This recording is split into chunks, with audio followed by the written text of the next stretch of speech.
Welcome to Realms Apart. More energy. More energy!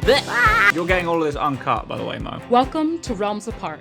Commandant Linde, Eleliel. My name is Cousin Marie. My name is Matt.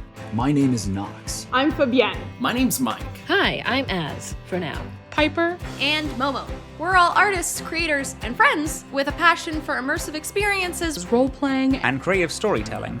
Those passions have taken us on adventures around the world. And in the course of those journeys, we've met each other. Each of us are separated by miles. National borders. And entire oceans. I live in Connecticut. I'm in Los Angeles. I'm from Seattle, Washington. Kansas City. Cardiff. I live nowhere and therefore everywhere. and Ontario, Canada. With all of this distance, our adventures together have been limited. So now we play Dungeons and Dragons together online. This is the prologue to our personal, kind of semi-homebrew D&D game. We decided we wanted to start recording our sessions in the midpoint of our campaign and sharing them with you guys. Keep listening Settle in. Keep your swords and spells at the ready. and prepare yourself for Realms Apart. Ooh. Okay. Ready? I'll be right back, but just take a minute and focus in and just kind of listen to the music for a moment and think about your character. I know that he said we should focus, but all I can think about is that I am the biggest catfish, because they're going to see these episodes where I actually put on makeup and then it's going to jump to the other ones. And I'm like, hello? Last little bit before we focus up. Okay, people who've seen Fullmetal Language Brotherhood. Is Yes. Maglo, Edward Elric, Winfrey, Roy or Hawkeye? Because Hawkeye uses a gun. That's the only reason why I was she's like, they don't even match. Who's the woman with the big husband that's like, yeah, you fucking Elric brothers, blah, blah, blah. That's true. Oh, the housewife? Yeah. Woman with the big husband.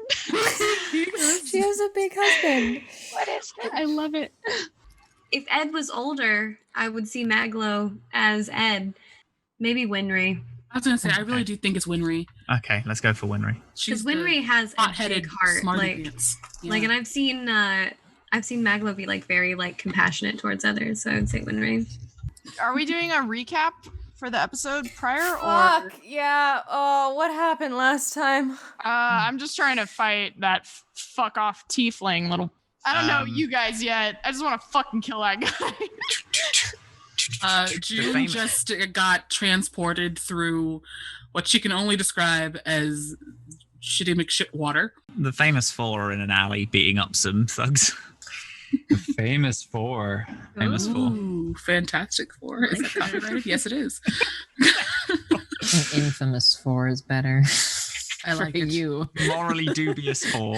I'm going to start this before we really kind of get moving on the story portion of this by saying that the introductory scene, the flashback that's going to occur, has a trigger warning with it.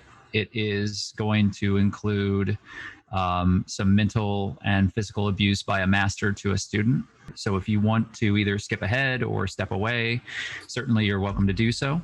There will be a written recap that we will produce for those who wish to have it.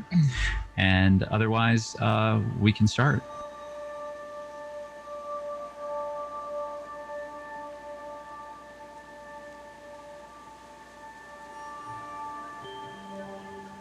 Before you is the tree. Its branches stretch outward towards a dark gray sky. The leaves are almost iridescent in the glow that they produce. A sharp and powerful spray of green and yellow and orange, speckled with red, as if it were on fire, with an internal energy that it pulls from the world around it. Its unmarred and perfect white bark has stood here, untouched, for as long as anyone could remember, and even the elven bards are unable to mark the date when this tree came into its full being. It has been an anchor point and a center of this civilization for as long as you can remember it. And the walls that are built around it, the stone and beautiful marble structures that have been erected, they came long after this tree broke its way through the ground, reaching towards the sky, rooting itself permanently in this place, and creating an anchor, a pinion, to a world that was waning. A natural, magical world. A place of wonder and power. But as all elven folk know, the sorrow that they carry in all of their hearts is that this world is slowly slipping away. And that any of these anchors that once existed are losing their grip and letting go. And so the elven people are receding. Many have already retreated. And the Sword Coast is not the place that it once was. Humans, with their innovation, progress, steel, and smoke, they have shaped the natural world around them, and they have proliferated in a way that was fully unexpected. All of the great elven houses throughout all of Faerun blame themselves, for they taught the humans magic. They gave them new tools to accelerate their growth, and some of them turned those gifts into horrible nightmares. The folly of Karsus and the blight that the Netherese brought has never been forgotten. And in the elven homes, there was hope that perhaps some remnant of this magic, of this world, might be saved. This tree and this place was the last hope. And as you look upon it, the flare of leaves begin to change, wither and turn to ash. And the fire that radiates from within is now radiating around. That great tree burns before you, and you are watching. And all around you, the screams. With pain and fear, all of your people are being slaughtered. The tree is burning, and you are watching it as it is destroyed before you. The beautiful white bark, gray, then black, with a cold emptiness that radiates around it, and the smoke that it produces as it billows outward turns the perfect sky into a shroud. And you are standing now in that gray, lifeless place with the ruins of your homeland around you, shattered. And the tree that sits in the center of it all, a jagged scar to remind you of what once was and why you are who you are. It is with that thought, looking upon that tree, that you hear the voice break through it all, and there is a shudder, and you are brought back to the current moment. Siraye, I expect your attention now. And you feel the lash of a leather strap against your arms, which are outstretched. And you feel the sharp, ringing pain as it racks through your body. Your arms are exhausted. You have been standing on a single pillar within the temple now for 3 days, unmoving, attempting to find what your master demands of you. Where are you, Siraye? I'm here. Yes, here is all that matters. Not in the past. For though it leaves its mark, it is not where we fight this battle. Find your strength The young elf continues to hold her arms out. Her legs very, very slightly quiver at the amount of exhaustion that weighs upon her like a boulder.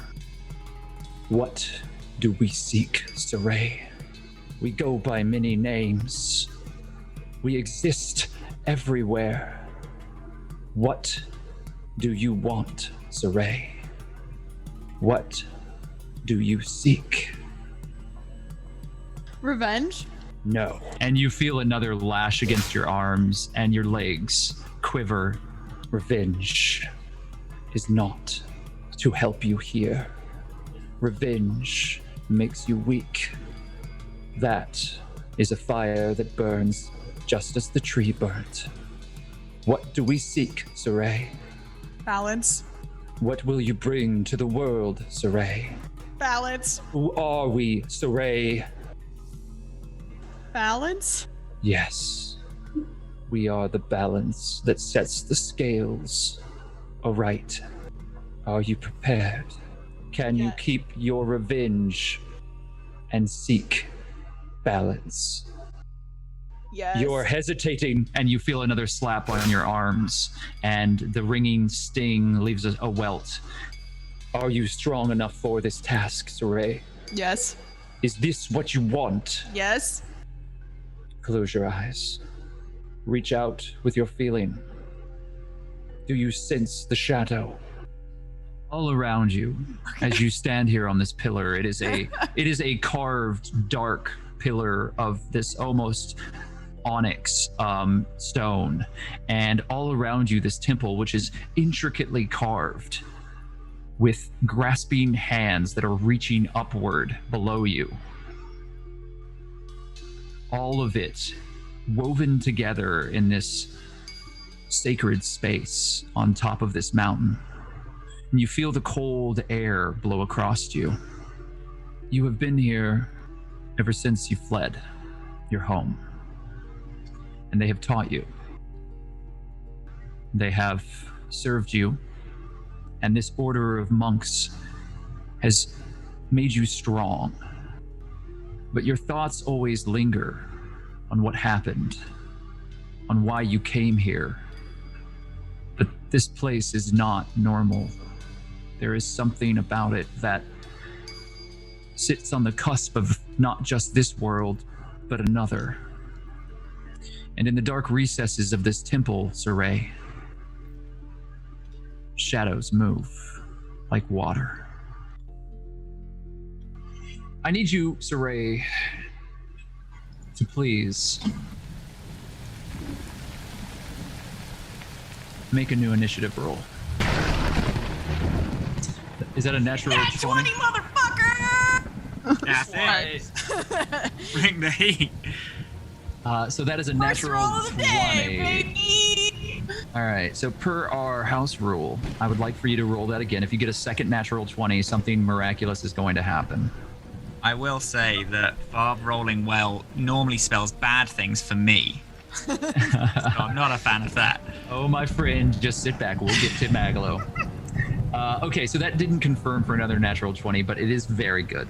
All right, so you are on this rooftop, and the shingles have shattered underneath you as the last action that we left you at, I believe your opponent had kicked you. This tiefling is looking over at you with like a bright, mischievous gleam in their eye, and they have a really broad smile, and you see the kind of sharp teeth that are inside of their mouth as their hooded form repositions, and this fight is continuing. As you had fallen down from that last kick, your head had whipped over, and you see in the alley below you the individuals that you had encountered earlier. A small goblin who is dressed in very baggy clothing, a very studious looking thin man wearing clothing that seems more suited for Neverwinter than it does for Waterdeep, and an armored young man with very pale skin and light hair, stark white, who is currently standing over the body of a number of gang members that seem to have been thoroughly trounced. as they are lying spread out in various states of unconsciousness, having been in the middle of a combat. However, in the center of all of this, you see a broken cart and shattered boxes and a small flock of cockatrices running around in the middle of this this alleyway. So it is your initiative.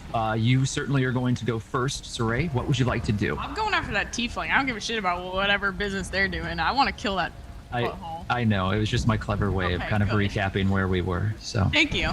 So I'm going to get up and I'm going to dust myself off and I'm going to look for that butthole tiefling and then I'm going to climb the roof and follow him wherever I see him.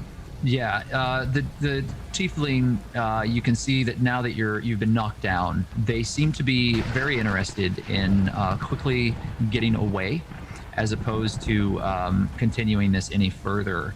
So you can see that they're currently one roof away from you, right? And you can see that there is a archer on the other rooftop across from you, and they're aimed down at these individuals in this alleyway, and they seem to be shooting arrows into that throng, and they look rather surprised when this red-skinned tiefling jumps across the roof and starts dashing past them. Cool. I'm going for that tiefling. Okay, you can go for the tiefling. You can do so with an advantage. Well, I have a +6 in acrobatics, so I think I'm okay.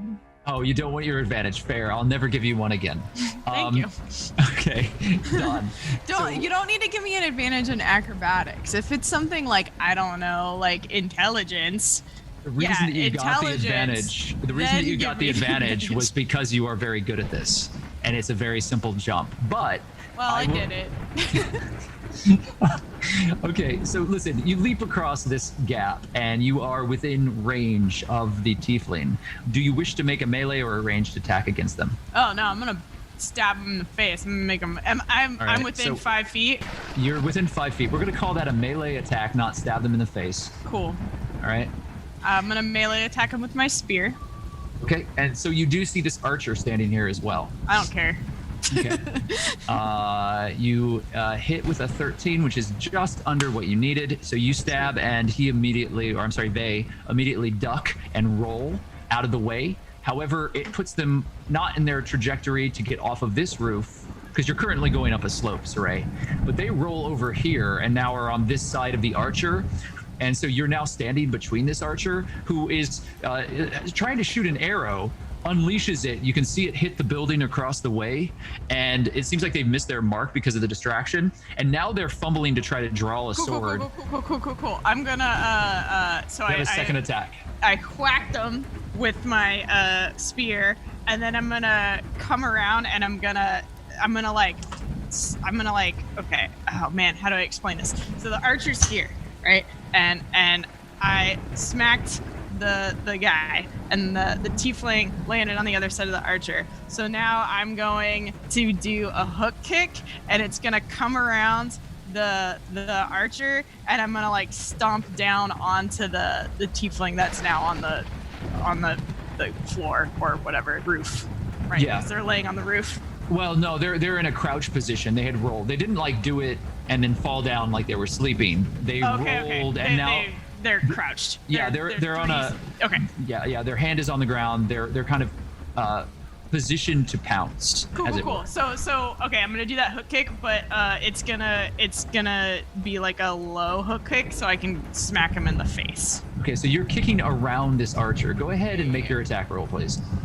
12 isn't going to do it. So you do kick, but you hit, but like what happens is the tiefling throws up their arm and you see a leather bracer, and they kind of like buffet your kick away, and they take the momentum and they throw you forward just a little bit.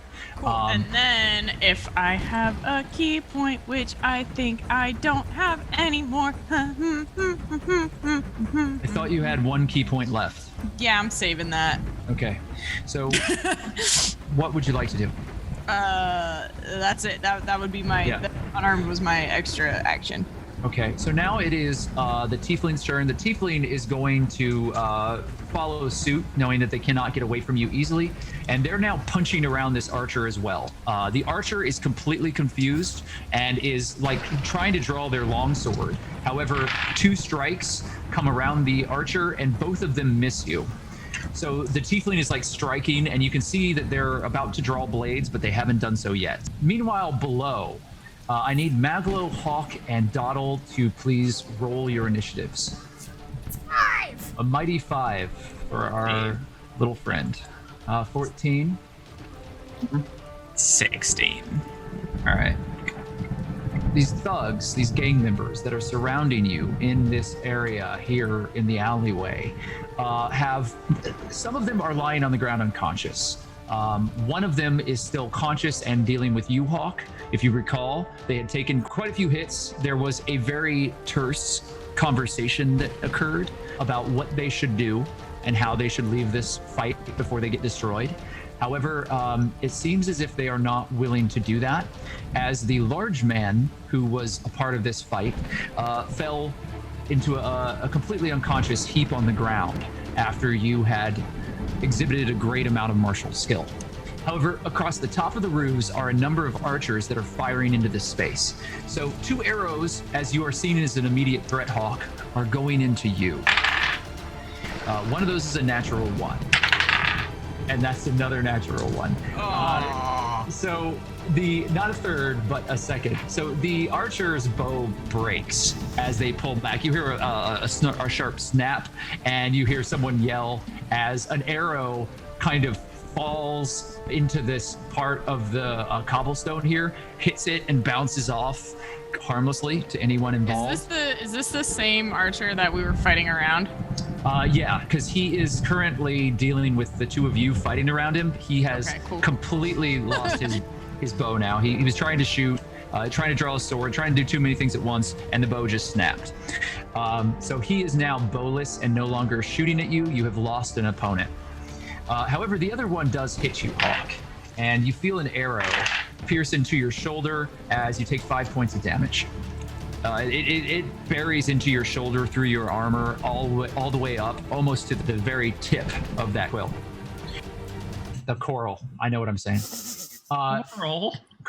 Yeah. Oh, that kills people. You feel the intense piercing pain of this arrow shaft in your arm, and the individual next to you that you're still fighting, the shaved head man with the tattoos across his neck and head, begins laughing. Next up, the other archer, however, is shooting at Maglo and hits Maglo for 4 points of damage. Ow. Maglo, an arrow pierces into your leg at about the thigh. With that, you have 2 opponents that are facing you currently, Maglo. You know that Doddle is underneath the wagon. However, these boxes have shattered, and there are 4 cockatrices that are running wild in this area. And you see this brown chicken running, trying to find a way to get under the wagon as it looks desperately to where this small childlike form has begun hiding. Aren't these 2 underneath a bunch of the crates? Yeah, so they had actually been struck. You are still facing them though. They're not out of combat. They've just been knocked over. And so while they aren't immediately attacking you, the crates did slow them down. Okay. Dumb question, just for my memory. Cockatrices are like bird dragons, right? Yeah, let's talk about that. So these are small. They're about the size of a German Shepherd. They are reptilian roostery creatures that have weird wattles and scales and dragon wings, but the head and beak of what looks like a bird, specifically a rooster or a chicken. Love them. Yeah, they have these strange alien eyes, and you can make an Arcana check, Doddle. Hell yeah. If you so choose. I'm so sad this is a prequel, because I want to take them home, guys. I'm gonna be honest. It's 18. So yeah, you do know that they're very dangerous and that they have the ability to turn other creatures to stone. Yeah, we don't. You don't want one of those. I was gonna say we could just Bill and Ted it and say that we hid them in a location, and then later on in the future we'd be like, oh yeah, we hid them there. I firmly encourage you to just play this as is, and we'll see what happens. If you save a bunch of cockatrices, we'll deal with it in the actual play. Careful, my friends. If you're bitten by them, you'll get stoned. No way! Do I have the book? Yeah, you had retrieved the book. Oh no, I'm sorry. Yeah, you grabbed it because that's what knocked him over. The individual that was on top of the carriage was then knocked over. The book slid across the cobblestone and is at your feet. You have yet to pick it up, but it is there. Maglo picks it up. Okay, you now have your book. These two are on the ground, right? Oh, and someone just shot me. Okay. Maglo is going to put the book in his bag and then duck into this alley. Will that incur 4 opportunity attacks? Both from the cockatrices and these 2 people? Or are the cockatrices not hostile and these 2 are on the ground? It's it's the other way around. So the 2 individuals on the ground will not attack you because they are prone. And the cockatrice here will attack you. And you're able to skirt this side of the building to prevent this from attacking you. So 1 cockatrice will attack. Maglo's gonna duck into the alleyway and will just take the opportunity attack. So as you do, this squawking creature is like disheveled. There's a shattered crate around it. It looks around. It looks ferociously angry and it almost like feral as it whips its head back and forth, and you hear, and it nips at you as you try to slip past MacLeod. Sorry, D&D Beyond is loading for me. Your armor class saves you. 15. Ah, nice. But barely. You feel its beak latch onto a bit of leather on your leg, and it tears it off as it got so close to piercing through. Oh, I thought he meant his leg. Sorry. Just my whole leg's gone. Jesus Christ. Your leg is just ripped off. But no damage. No damage, yeah. No damage. No, it just tears this piece of leather as its beak lashes forward and snaps at you. All right? Maglo ducks behind some barrels or things that are just like in the alleyway. Yeah. What's your passive perception? 10, right? 10. Yeah. Okay. Unless you don't. He wants to investigate, because that's 17. Well, you're not passively investigating. So, you duck below, and you're hiding behind some barrels. Okay. So, I think he looks toward, like he's ducked out of this scuffle, and he looks toward the street in front of him, and he makes sure his bag's all fastened. Does a quick look, goes to leave, just leave everyone because he's got what he was here for, and Busby flies up a little bit, and pulls at his coat, back in. Well, there's nothing for us. We got what we came for. Let's just go. Busby stops and immediately shines a light underneath the wagon. And you see a little pinpoint of light that just kind of hits the small creature and then looks back to you. They seem perfectly capable. I'm sure they'll be fine. And then Buzz flicks the color of the light, looking at Doddle 2 or 3 times in anger. Yeah, Busby is definitely trying to convince you. Yeah. Once. This one time, and then pulls his gun and then loads it and then readies to fire at, I imagine the cockatrices are the biggest threat at the minute, right? Yeah, they seem more like wild animals. At the current moment, your biggest threat are the individuals on the roof. Okay. Maglo loads and readies to the person whoever's on the roof. Imagine the person who shot an arrow at him. That is pretty much your full action because you grabbed the book, you moved over here. Perfect. We're gonna move over to Hawke. Hawke, what are you doing? So I'm still currently locked in combat with the bald gentleman, right? Yes, you two are still engaged in combat. All right, I'm gonna make one. This individual has taken a good number of very severe hits and is not looking very sharp at this moment. There is blood trickling across his forehead. He has an entirely swollen bruise across one side of his face, and he has a slash mark from your blade. At this point, Hawke's just kind of breathing heavily. He takes his gauntlet, grabs the arrow, pulls it out of his shoulder. You can still walk away from this. This is your last chance. The individual looks back at the rest of this group, at what's happening behind, and then looks to the rooftop and seems to be assessing the situation. So I'd like for you to make a persuasion check, please, because that didn't feel very intimidating. It felt more like you were trying to convince him to stop. Absolutely, it's bargaining. 24? Very, very powerful. He seems to not want to back down. And so trying to salvage his pride, this thug starts nodding and walking backwards. Now, when he walks backwards, do you attack in any way? No, I put my sword down, I look at his friend on the ground and go, make sure your friend gets medical attention, okay? Oh, yeah, we'll do that. We'll do that. I roll my eyes and I'm going to head over to the Cockatrices and start taking care of those problems. So yeah, that guy is moving back. There was another opponent that was running up, and he holds his hand up and just kind of does something. You don't know what it is. There's some sort of signal that has been passed around. Go ahead and roll an insight, Hawke, and I'll see if I can't tell you anything else. There it is. Tempo powers activate. Oh, that's 15. Yeah, he made some sort of hand signal to the other thug. Okay. You don't know what that was, but both of them are moving backwards away from you now. And they're kind of navigating these cockatrices, which are snapping wildly, but they don't seem to be like focused on or attacking any one person. They seem to be frantically just screeching and very sharply snapping at anything that gets near them.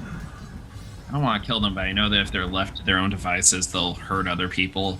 So while he's backing away, I don't actually really move. I sling my sword on my shoulder, I hold up my hand, and I charge and I shoot off 2 beams of an Eldritch Blast to the 2 closest Cockatrices. Okay, so go ahead and move yourself into position, and as you do, a red and brown chicken jumps onto your back.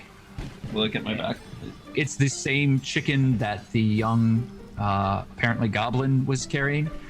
This chicken is sitting on your shoulder now and is kind of like gently tugging at your scarf or your cape, trying to like motion you forward.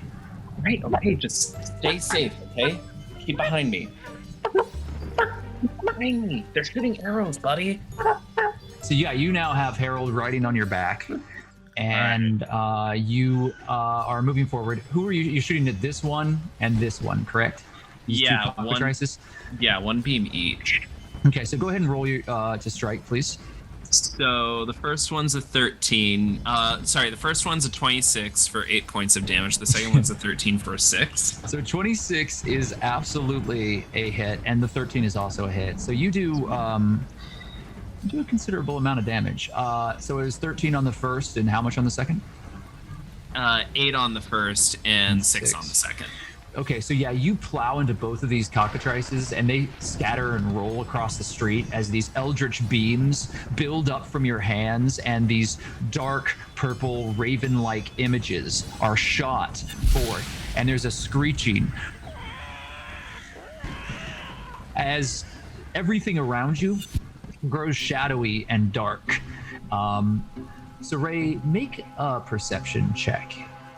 The one thing I have a really good score in. Oh no. That's your natural 1, and that's what you get for being a braggart.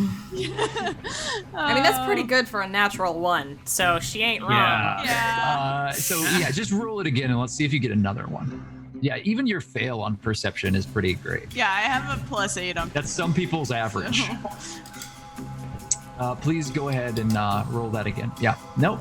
You didn't get another natural one, so you are in the clear. I will say that you don't know where it's coming from, but you feel a cold chill move through your body, and as you're fighting this tiefling, It's my true hatred for this fucking tiefling. well, a plume of air from as if it were cold issues forth from your mouth, as somewhere nearby you sense shadow being used and tapped into. Cool. The two Cockatrices roll and are pretty badly damaged from those attacks. They are red hot pissed now, and they are looking at you, Hawke. And let me make a roll for the other two because they are currently in a flock. Nope, they don't care or notice. So the other two are still running wildly and are not deterred by the explosion of this arcane energy. Let's go to Doddle. Doddle, you're underneath this wagon, and you have befriended this horse, who is a large, a black stallion who seems to have seen quite a bit of manual labor in his day. Kind of droopy, sad eyes, but a little white patch across his nose with a diamond on his forehead, and his eyes look down at you through his legs. I love him. He kind of looks at you, and you reached up and you pet him, and he was licking your hand, looking for food. I have an arrow sticking out of me right now, right? I have a question. Yeah, you also have been shot. Yeah. Is that cart empty? It is now. It was toppled over. All of the goods that were carried on it were plowed forward when it toppled onto the individuals that were attacking Maglo. And none of those individuals are on the cart right now, right? No one is on the cart. Oh, that's except wonderful. For a single crate remains on the cart. Oh, excellent to know. Can I see Siraye on the roof? Make a perception check. That's a good point. Everybody make a perception check. I would specifically, I want to know if I can see those pointy ears of hers. Fuck, I can't. No, that's a 3. Yeah, that's a 3, so no, you don't. But let's see how everybody else does. I got 21. Yeah, so Hawke, you do notice individuals on top of the roof. You do recognize when you shoot these eldritch blasts, you see someone that you saw on the street earlier, and you recognize the face of that stranger who had appeared before you and this small goblin child. She seems to be in combat with the individuals on the roof, and you know that there are other people who are fighting, shooting arrows at all of you, but she seems to be fighting against them. Everyone else is pretty oblivious to that. Maglo got a 3 too, so you don't, my friend, notice anything. You have your gun and you're preparing to shoot. I was just... So, Doddle, what would you like to do? I was hoping to rope Siraye into our shenanigans, but I guess that'll have to wait. So I would like to, with my new horse friend, please, commit a little bit of Grand Theft Auto, and I'd like to climb up and ride away with the cart, please. Oh my. Can we please make a sub-game called Grand Theft Carriage?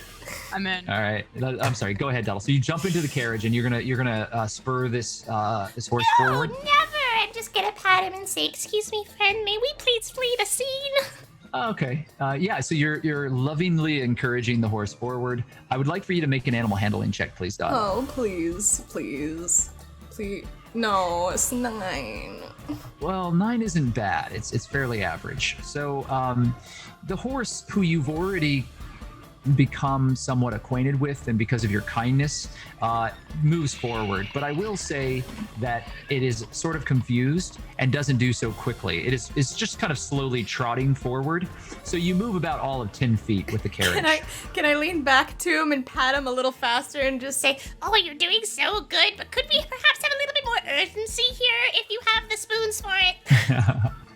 So you've already made your roll for this round, and you and the horse are about 10 feet away. There is still that one crate that was on the bottom. It rolls off because the carriage is still at an angle. And because of that, and once the movement starts, it kind of topples backwards and rolls. So it's not broken because it went very gently, but it's still on the road here, and is unbroken. I'm trying to find a way to have it all come together. So I'm thinking I'm gonna yell out at our new Anybody that wants to cheese it, get on the cart! All right, so you're saying let's get out of here. Anybody who wants to leave. So you shout out across the alleyway, and everybody hears as this carriage like slowly starts to pull away. You hear shouts as these two thugs pull themselves off the ground. Hey, wait, don't, what, stop right there. No, thank you. The shaved head individual who's been moving backwards also kind of looks astonished as the carriage starts to pull away. Hey, stop there! No. Everyone with arrows then begins to train themselves upon the goblin stealing the carriage. Oh, fuck. However, that is the end of the round, which means that it is now the Cockatrices' turn. Can I share my original plan, which would have been so much more eloquent? I was gonna yell at Siraye in Elvish and hire her to stop Maglo, but that's life. It is life. I wouldn't be too concerned about how it comes together because I have a feeling it's about to. Oh. The two Cockatrices charge forward towards Hawke. The other two Cockatrices that have been running wild, one of them is jumping onto this thug here, and the other Cockatrice is jumping onto this thug here. So these two are going to have to contend with a Cockatrice. Hawke, you have two Cockatrices that are coming towards you. I need you... Oh, no. Does anybody want a statue? I feel like something's going to happen. So, yeah, you do get two beaked attacks that are just as these lizard-like bird creatures rush towards you, and they snap at you, and one of them breaks through your armor, piercing the soft leather underneath and into your flesh. The other one, however, does not succeed, and your armor protects you, but it bites firmly onto you, and it looks like it will still continue to be an issue. So as the one bite digs into your leg, you immediately take 3 points of damage. It is piercing. Now, I would like for you to make a Constitution saving throw. That's a 6. So on a 6, you have failed. And that means that you are considered currently to be restrained. So you have the restrained condition. You can't move out of your space, and you look at your hand and you see yourself calcifying. Now it's not automatic. You're going to repeat the saving throw at the end of your next turn. And on a success, you're gonna be okay. But if you fail another one, you have a problem. All right? Uh-oh. Yeah, you feel like your body is like slowly turning into stone, and you're slowing down as this Cockatrice rushes forward. And the other Cockatrices are attacking these two thugs, both of whom fall to the ground as the Cockatrices land on them. And just like in Jurassic Park, where the tiny dinosaurs jump on them and like reach their heads up and then attack, these little bird-like creatures are showing themselves to be hugely ferocious, and their talons are raking across their face. And while neither thug is killed by this action, both are thrown into a position of prone, and both of them are slowly turning into stone. And you can see their bodies calcifying as they're lying out. And at the end of the round, this thug here continues to run and runs past his two allies that are being attacked and does nothing to help them. Running back here, trying to make his way back to the wagon. That thug is moving now in that direction. The others have already shot, and they're gonna be shooting at the top of the next round. Before we do anything else, Doddle, you turn back, you're yelling, let's get out of here, and you see this large, filthy-looking thug running towards you as the wagon is slowly rolling down the alleyway. And we're going to come back to you. Juniper. It's quiet. You feel a presence standing over you. Your vision is blurred, and somewhere deep in the distance you hear the dripping of water. One of the druids from your grove has stepped forward. A withered, elderly woman with long, beautiful, full white hair that flows around her. She's wearing a cloak of leaves and woven vines, and it looks as if it were crafted from one of the finest, most highly sought after, civilized tailors in all of the world. But in fact, you know that this has been fully grown, and there's an artistry to this cloak that has always served them well. As you're in this grove and this individual is over you, you feel your head ringing and you are wet, covered in water, and you cough up a small amount of water as this person stands there before you. And the grove is all around you, and you hear slowly returning to you the sounds of birds in the distance and the wind, and you feel the warmth of the sun upon you, even though you know that that's not where you are. What do you do? This person is over me? Yeah, they're looking down at you, and you feel their hand reaching for your forehead, and you hear the voice very clearly. It is close, my dear. So close. The Oaken Father has led you true.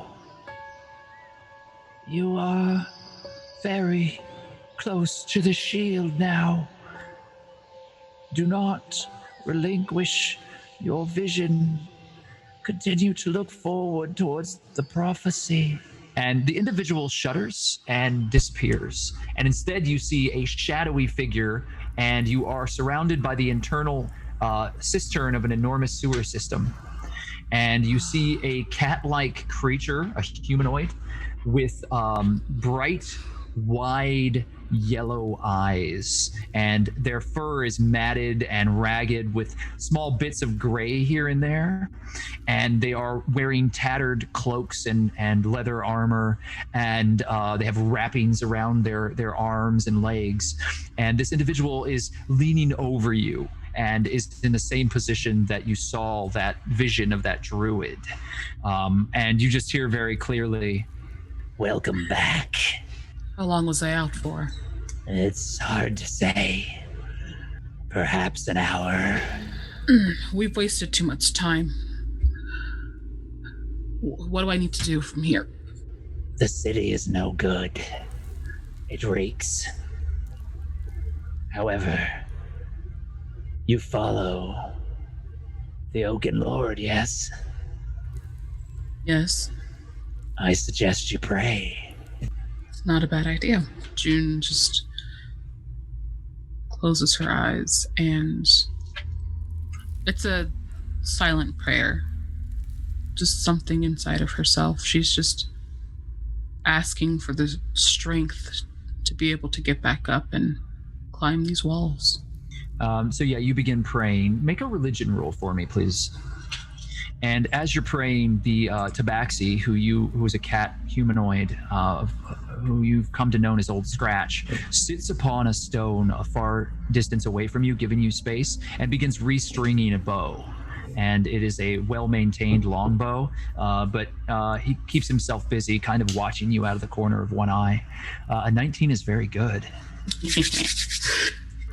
You begin praying, and it's a silent prayer, and you have in your hand you have a holy symbol, which is again another natural piece of it's rocks and crystal that has been entwined in this growth of bark and leaves, and you hold it in your hands, and you are praying, and you begin seeing things. You hear the creaking of wood, and you see across the horizon sails as far as the eye can see. They are large galleon ships, and you smell the ocean, and you hear people moving about, bells ringing, and it's all very muted. What you really sense is the teeming life in the bay, the fish and the creatures that are swarming that area, the moss and the growth around it. And it is through these elements that you're tapping into, and they echo resoundingly through your mind. And like a compass, you know that the power of the Oaken Lord resides somewhere within that place, though you do not know it. only what it looks, sounds, and smells like. What do you want to do with this information, Juniper? How many docks does Waterdeep have? I have not spent very much time here yet, but as it is here on the coast, there are a great many docks, but there is only one section that holds many of their ships. Would you like for me to take you there? Yeah, I think that's where I need to go. I can lead you through these passageways. It will not be quick, but it will be safe and far removed from those that would watch us, those that would hunt us. Okay. Yeah. I'm ready. Come with me, Forest Sister. And the creature kind of turns and, like, on all fours, crawls for a while, putting the bow back onto his back, and starts leading you through sewer passages. He stops a lot and is constantly smelling the air, and you're not sure how, but somehow this tabaxi is able to smell beyond just the filth of the city and seems to be tracking both of you through this network of passageways. And there's a wet slickness on the corridors as you move your way down, and you walk across thin stone walkways, and on either side of you is thick, disgusting sludge that is being poured out from the city. And you can see after a while that you're being led towards the water by these sewer systems. Scratch is taking you to where all of these sewer terminals end, which is the harbor. And as you get closer, you start to smell salt and seawater. However, Scratch stops and holds a clawed hand up. Something is ahead. Prepare yourself. June readies her thorn whip. You pull your whip out, and Scratch has pulled his bow out and knocks an arrow and slowly starts creeping forward. As both of you turn a corner, you see in front of you a body that is strewn across one of these passageways like a broken rag doll, and it is swarming with rats. Yikes. June's gonna run up to that body and start praying for them. As you do, there are enough rats here, some of them are very large, that they do not immediately run away from you. I would like for you to make an intimidation check if you're trying to clear them away from the body. I will curb stomp these rats. I'm kidding, I would never do that. So I have a negative. That's a natural 1, Juniper. Oh no! And with your -1 on your intimidation, it makes it a 0. So you've rolled a 0, but go ahead and roll again to see if you get another natural 1. Oh, that's funny. Oh man. I blame Siraye. I do too. Sorry, 17. I started off the game high. Now it's So- just downhill from here. You didn't get 2 natural 1s in a row, so you're actually fine. You do run forward, and as you do, the rats seem to be prepared for you, and they rush you. And so you're gonna roll initiative now, Juniper. I want to fight rats. Oh no. Ain't that something? That classic Hello, Baldur's roll. Gate level 1 quest in there. Yeah, I was gonna 16. say Punching it's big very, rats. very early. We had the fantasy stormtroopers earlier, breaking their own bows. I just want to say June may not fight a rat, but I will.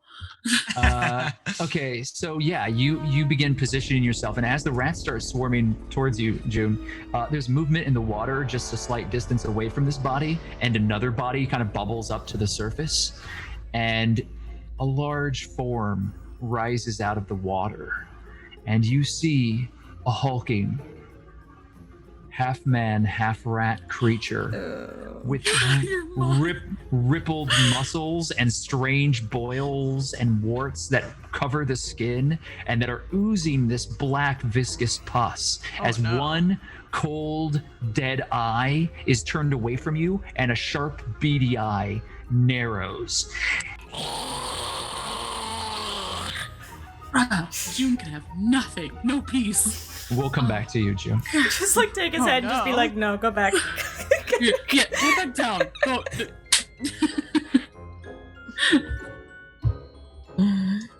Elsewhere,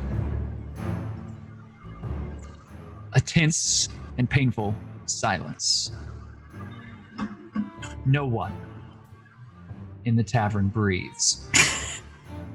For the longest time, it feels as if everything is frozen.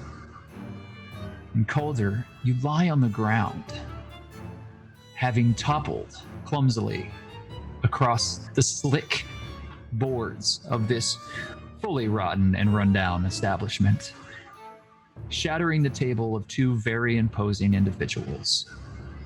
You have toppled their drinks upon yourself and are now staring up into the hooded face of what you know to be a drow. Pale skin, fierce dark eyes, a network of thin purple veins worked across their face as they glower emotionless down at you. The other individual, wholly shocked, looks at you with what might be pity. And you lie there. What do you do, Calder? In this silence, Cal is just gonna give his biggest, dumbest smile, the most himbo energy he can channel in that moment, and just look up and say, can I take your order? Big smile. And if he's just gonna do that blink where it's the very slow, dumb blink that's one eye at a time, just I'm gonna have you make a performance check. Sure, yeah, of course. I feel so much fear. Oh, okay. You got a 20, my friend. So it begins. Not a natural 20, it's a dirty 20, but you did roll 20 on this, which is very good. So you have convinced anyone who's watching that you are completely oblivious to the insult that you've caused, and that you are just a bumbling fool, and that this was unnecessary, and just certainly no repercussions should be laden upon your door, as this was a bumbling oaf, and you have embodied this entire situation. Let me roll an insight check for our friend the drow.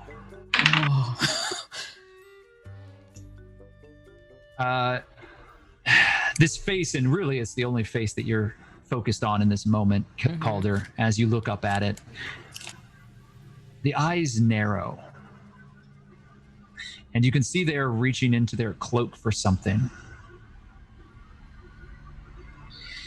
And in that moment, as the tavern becomes quiet again, you hear a loud voice. Now, everyone calm down. This makes no sense whatsoever.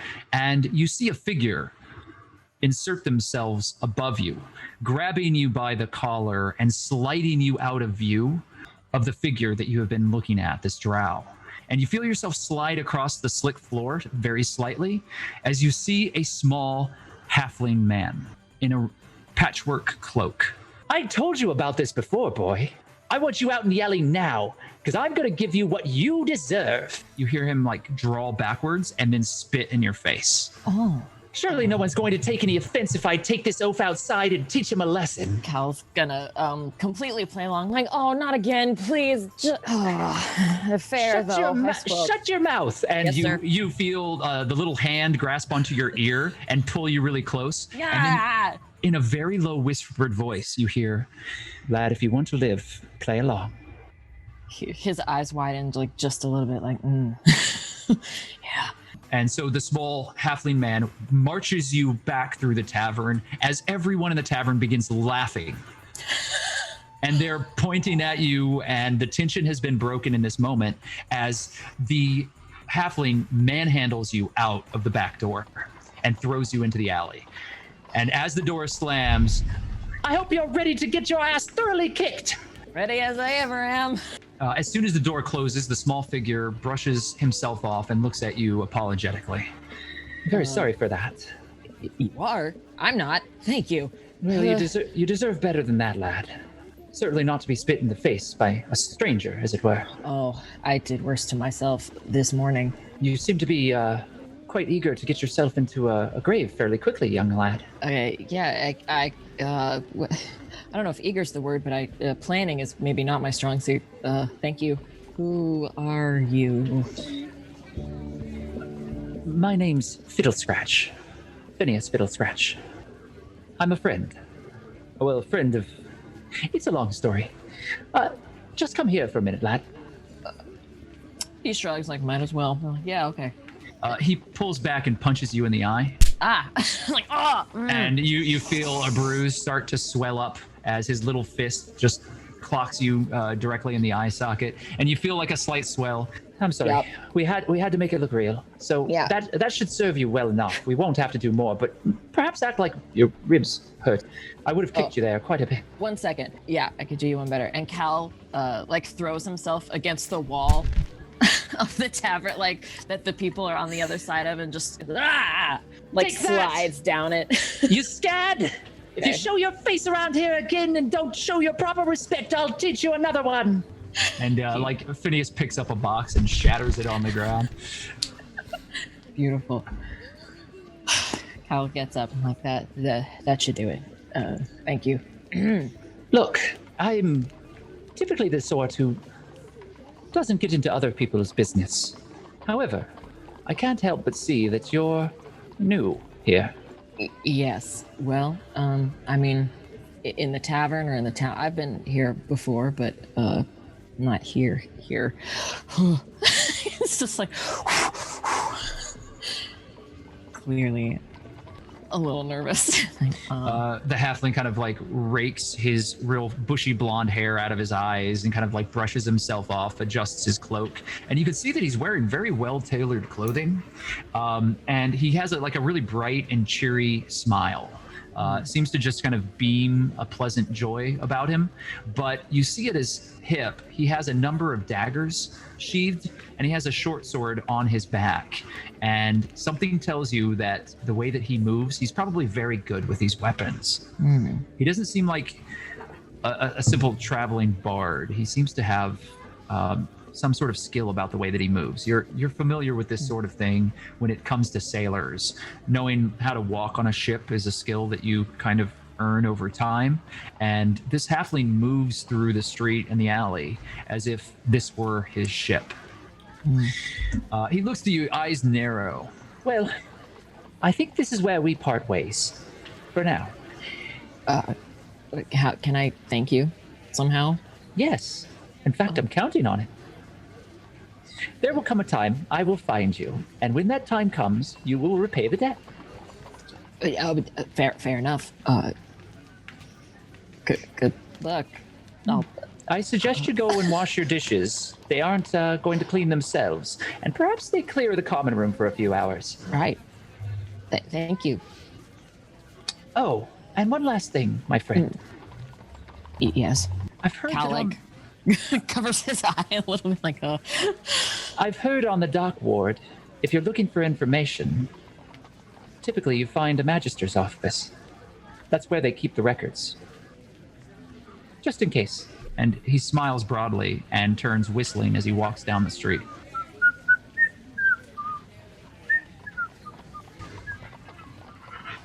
Would Cal recognize the tune at all? That sounds familiar to me, but I don't know. You can roll a history check. Oh. That's interesting. Good ear. Yeah. I don't think I'm a good whistler, so good ear. 12. It is familiar. In fact, the only thing that you pull out of it is that it's very old. It's an old tune that is not typical. It's strange to hear it. It's, as a sailor, you've heard a lot of music. You've heard this before. You just can't place it. And so it's just right there in the back of your mind as you try to grasp for it, but it slips out of your fingers. Cal's gonna ruffle himself up a little more. His hair, his clothes. He's gonna take a moment. Just pretty much bewildered by what has just happened.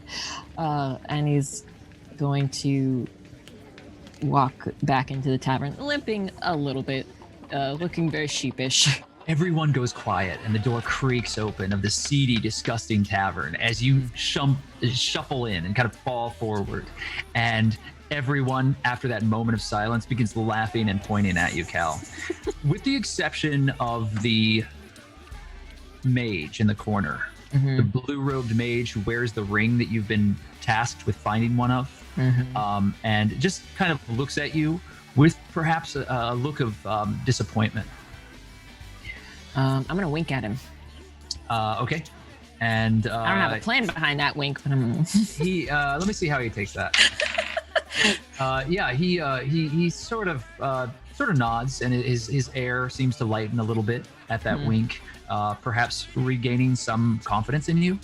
And you kind of stumble back into the kitchen, and the piles of dishes that stretch all the way to the top of the ceiling here of this kitchen are in front of you, and you see the dirty water that you've been instructed to use to clean them, and just you have a lot of work ahead of you. Do you start washing?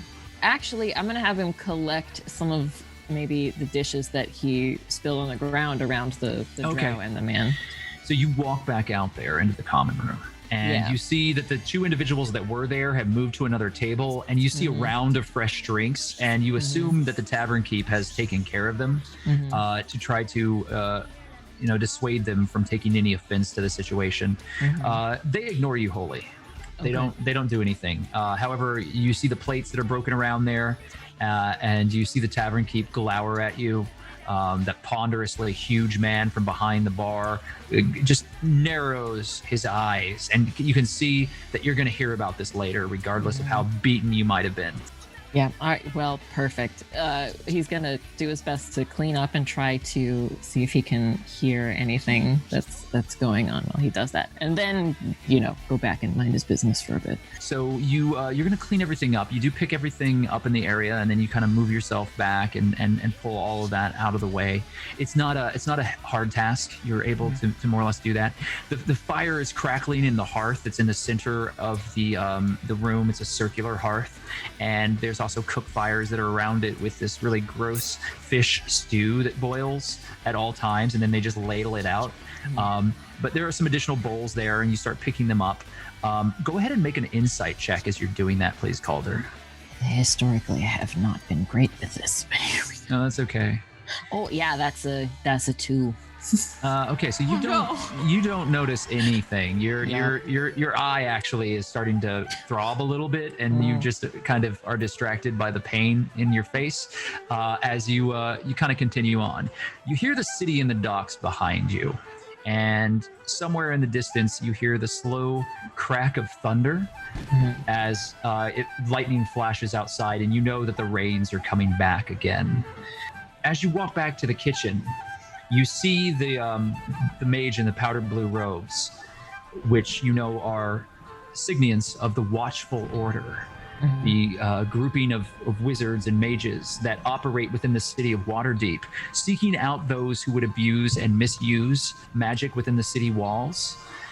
You see the mage steeple his fingers and look to you, and on that hand you see that glint of blue from that gem. And you step into the back, and we'll come back to you, Calder, at that point. All right. Another individual in a blue robe is standing at a brass ornate cart that is laden with crystal decanters, and pours another glass of brandy and hands it to you, Elerie. You are in a well-appointed office in the heart of the Southern Ward, and outside there is a busy marketplace, and you hear the bustle of life moving at a quick pace outside of that large picturesque window, and it looks down onto a set of gallows that have been erected. And as you're sitting there in the chair, you see another criminal stepped off the edge, and you see the swing and the tautness of the rope as their neck snaps and they sway back and forth in front of the justice and the halls of the Southern Ward. The Southern Ward, all of Waterdeep typically, doesn't operate under such barbaric standards, from what you understood of the city and your previous time here. However, here in the Southern Ward, they seem to be more aggressive than they've been in the past. While most of this would be handled at the Castle Ward, under the watchful eyes of the Lords of Waterdeep, things seem to have altered slightly. And the Southern Ward has always been rough, but it seems to have been overtaken by forces and gangs, and the streets do not seem as safe as they once were. And now, to combat that, it seems that the Magisters have begun to become more open with their shows of how they will mete out justice to those who would break the code legal. You're sitting in this office, and you have been now for some time, answering questions and under the sway of a magical rock that is sat on an inn table next to you. A fire crackles in front of you, and a very handsome man of middle age with finely manicured features and a beautiful red plumed hat and coat stands one arm on his side in front of an enormous painting of himself in the exact same position. This far less attractive, larger man with a somewhat ragged, ill-grown beard around the base of the rolls of his neck and beady, small eyes and a thick gleam of sweat and grease across his skin, is handing you a sifter of brandy. And he has rings all over his fingers and lots of jewelry and marks of appointment upon his garb. There's a third individual in this room, a hooded individual with a lacquered and well-carved mask.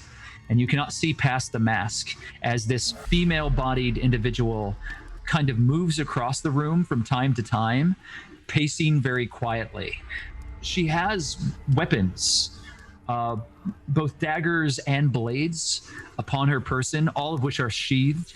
But from time to time, the Inquisitor, who you've come to know as Sternward, whispers back and forth with this person. And they talk in very hushed tones that you do not have the opportunity to understand. Currently, the person who's in front of you gives you the sifter of brandy. It is the greatest of honor to be met with such refinement in times such as these. I had no idea that being so well traveled as a privateer could be not only exciting, but enticing. And he kind of like spittles as he says that. Elerie just nods along like, yeah, keep it coming. Yeah, absolutely. And she goes to take a sip of the brandy. She recognize it? Yeah, it's actually a fine vintage of brandy, known to be very popular here, but it is shipped across from the Moonshay Isle. It's a network of islands that you know very well, and you have traveled and done a lot of illicit merchant work between that coast and the Sword Coast. So you are well aware of the specific types of not only alcohol but other substances that are brought between those two places. And a penchant for this speaks to someone who is refined and likes to spend coin, but that person also is not, let's just say that they're not tethered by political sway, because if someone wanted to support Waterdeep fully, they wouldn't be using this foreign brandy. They would probably be drawn more towards local brews. And as this is somewhat heavily taxed and looked down upon in high society, for those who are popular in the greater sense of how Waterdeep functions within all of Faerun, the idea that this brandy kind of lends an air of mystery and elitism. A little bit of perhaps a lenience towards exotic pleasures from far shores that might be considered a little gauche, you know? Very well. When she takes the sip of the brandy, she gives him like a good nod. You really don't cheap out, do you? Oh, no, yes. I provided that for Sternward here some time ago, and I'm sorry to say, it seems as if his palate is not as refined as yours, my dear.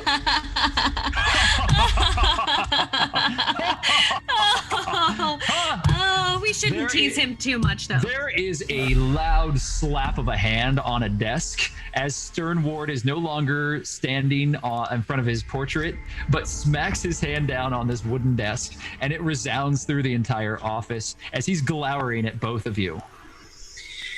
If you are quite finished, perhaps we can continue. Drinks the rest of it. All right. You were telling us about the Siren's Call.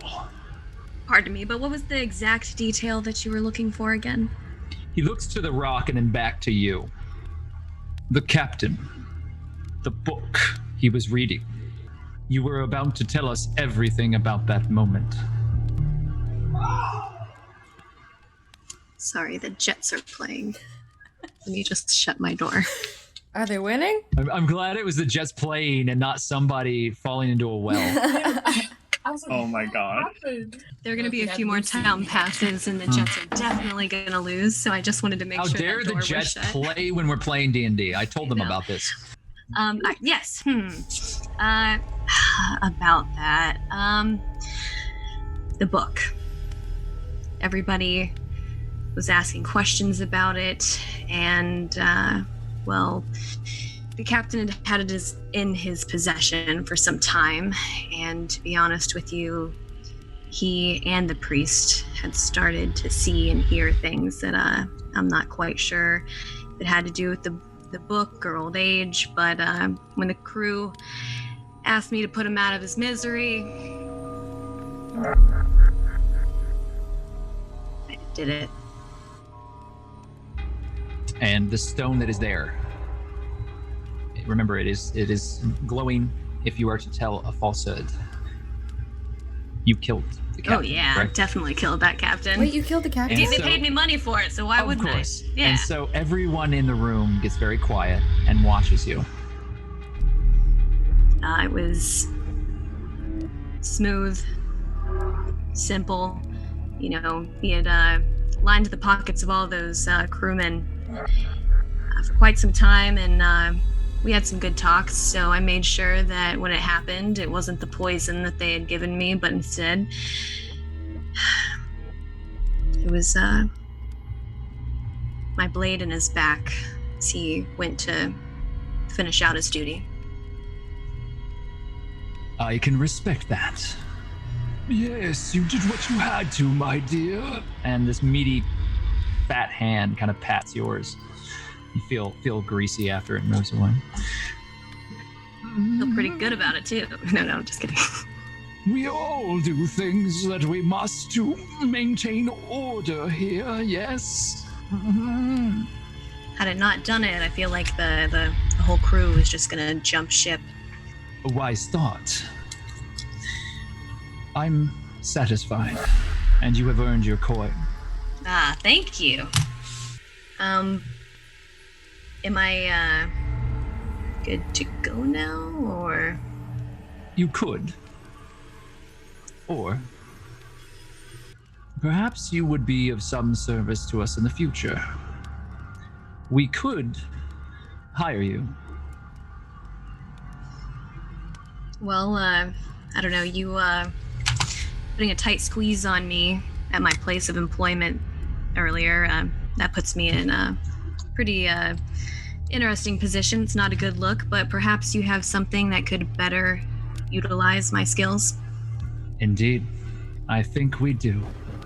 And we fade out of that room and back into a fight in an alleyway. You have no idea what this strange individual is thinking. Great. But he's sizing me up, right? No. Sternward, you had said that this individual would be of use. You said nothing of their beauty. Oh. Elerie just like flips her hair a little bit instantly. It is so wonderful to meet somebody who can easily recognize that. Sternward kind of scowls.